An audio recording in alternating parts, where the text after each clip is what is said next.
বিগত 2 বছরে আমি ট্রেডিং থেকে যা যা শিখছি আর ট্রেডিং এ সাকসেসফুল হওয়ার যে মূল ফর্মুলাটা সেটা আজকে আমি তোমাদের সাথে শেয়ার করব। আমি জানি যে শেয়ার করলেও লাভ হবে না, কারণ তোমাকে নিজের ফেস করতে হবে এই সিচুয়েশনগুলো, তারপরে তোমার মধ্যে কাজ করবে। বাট চিন্তা করলাম যে আমার থেকে কিছু নলেজ নেওয়ার পরে হয়তোবা তোমার কখনো কখনো হিট হতে পারে বা কিছু না কিছু শিখতে পারলা। হু নোজ ভাই, কে কোথা থেকে শিখে we never know. So trading a successful হওয়ার কিছু ফর্মুলা আমি যেগুলো নিজে আইডেন্টিফাই করতে পারছি, সেটার মধ্যে প্রথম হলো এক্সপিরিয়েন্স ভাই। ইয়েস, এক্সপিরিয়েন্স তুমি যত করবা, যত তুমি প্র্যাকটিস করবা, যত দিন যাবে ট্রেডিং এ, তত তোমার জন্য এটা আস্তে আস্তে ইজি হয়ে যাবে। কারণ ইটস নট লাইক ভাই ট্রেডিং এর যেই টেকনিক্যাল জিনিসগুলো আছে সেগুলো তুমি শিখলা এন্ড তুমি প্রো হয়ে গেলা। No bro, it's all here ব্রেইনে ভাই।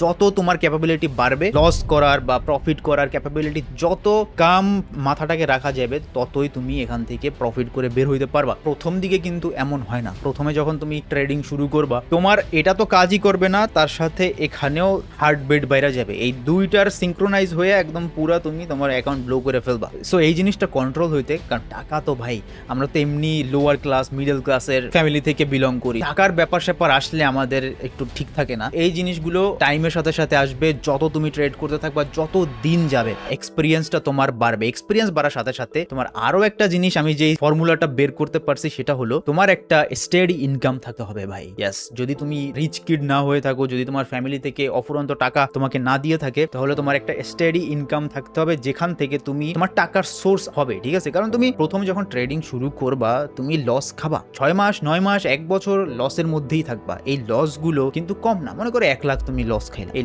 1 লাখের ব্যাকআপটা দেওয়ার জন্য একটা তোমার স্টেডি ইনকাম থাকতে হবে। এই জিনিসটা যে কতটা ইম্পর্টেন্ট সেটা আমি জানি। আমার আগে কোনো স্টেডি ইনকাম ছিল না, না কোথাও টাকা আসতো। আমি ফ্যামিলি থেকে বইলা আনতাম, বা আমার যেই অ্যাসেট গুলো ছিল ওইগুলা সেল টেল করে তারপরে আমি এখানে নামতাম। কিন্তু ওই যে টাকা, ওর মধ্যে যে ইমোশনটা আছে, যদি মনে করো আমি কারো কাছ থেকে ধার করলাম, ধার করে আনলাম টাকাটা, আর ওই টাকাটা কিন্তু আমার ব্যাক দেওয়ার মাথায় কিন্তু একটা থাইকে যাবে যে আমার এখান থেকে প্রফিট করে ব্যাক করে তারপর আমাকে রিকভার করতে হবে। ইমোশন, কিন্তু ওই টাকাটার পিছনে একটা ইমোশন আছে। আর যখনই তুমি ট্রেডে যাবা, ট্রেডে ঢুকবা, লস হালকার দিকে যাবা, তখন কিন্তু মাথা ঠিক থাকবে না। তুমি যা প্ল্যান করছিলা তা কিন্তু হইতেছে না, তখন কিন্তু ঝামেলা হয়ে যাবে। সো ইমোশন রাখা যাবে না। এমন টাকাটাই তুমি ওখানে ইনভেস্ট করবা যেখানে কোনো ইমোশন থাকবে না। আর ইমোশন না থাকার একটা বড় সোর্স হলো একটা স্টেডি ইনকাম, যেখান থেকে তোমার 20,000 টাকা বা 30,000 টাকা যদি মাসে তুমি ইনকাম করতে পারো, ওখান থেকে 15,000 টাকা বা 20,000 টাকা তুমি ফ্যামিলিতে দিলা বা তুমি নিজে খরচা করলা, আর 10,000 টাকা তুমি ট্রেডিং এ প্র্যাকটিস করতে পারো বা তোমার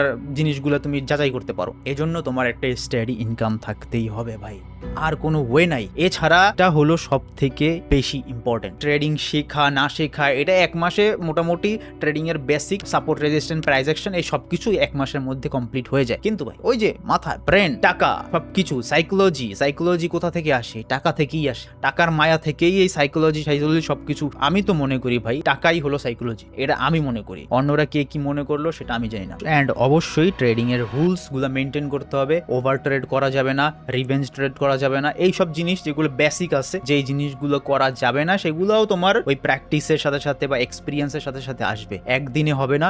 তোমাকে যতই বলা হোক যে তুমি রিভেঞ্জ ট্রেড করবা না, তুমি যখন লস করবা ওইটা রিকভার করতে গিয়ে তুমি রিভেঞ্জ ট্রেড করবা, আর করার পর লস খাবা। এই খাইয়া 2-3 মাস পর তুমি শিখবা যে okay, I have to control this, আমার এটা কন্ট্রোল করতে হবে। সেটা তুমি জার্নাল করো, সেটা তুমি এই যে ওয়ালের মধ্যে চিপকাই রাখো, লেখা যা করো। আমি নিজেও করতাম, আমি নিজেও লিখতাম ভাই। জীবনে আমি খাতা কলম ধরি না, সে নিজে লিখছে। ঠিক আছে, যে আজকে এই করছি, আজকে ওই করছি, আজকে এত প্রফিট করছি, কালকে এই প্রফিট করছি, এই জিনিস করা যাবে না। ক্যান্ডেল স্টিক নিজে আঁকাইতাম, এইগুলো করে তারপরে এখন এই পর্যন্ত আসছে। সো আমার এই 2 বছরের এক্সপিরিয়েন্স থেকে আমি এত বেশি ডিটেলসে যাব না, যেটা একদম মেইন সেটাই আমি তোমাদেরকে বলছি। এক্সপিরিয়েন্স মানে তোমার টাইম লাগবে। 1 বছর টাইম মিনিমাম তুমি ধরে রাখো যদি প্রফিটেবল হতে চাও। দেখা যাবে যে 6 মাস পর তুমি যা প্রফিট করতেছো আবার লস করে দিতেছো। তো 1 বছর আমি বলছি যে এখানে তোমার টাইম দিতে হবে, যেটাতে তোমার এক্সপিরিয়েন্স বিল্ড হবে, এন্ড দেন তোমার একটা টাকার সোর্স লাগবে, যেখান থেকে তুমি টাকা কন্টিনিউয়াসলি পাবা। এমন না যে অনেক টাকা, কিন্তু তুমি কিছু না কিছু পাইতেছো এখান থেকে, যেখান থেকে তুমি ট্রেডিং এ ওইটাকে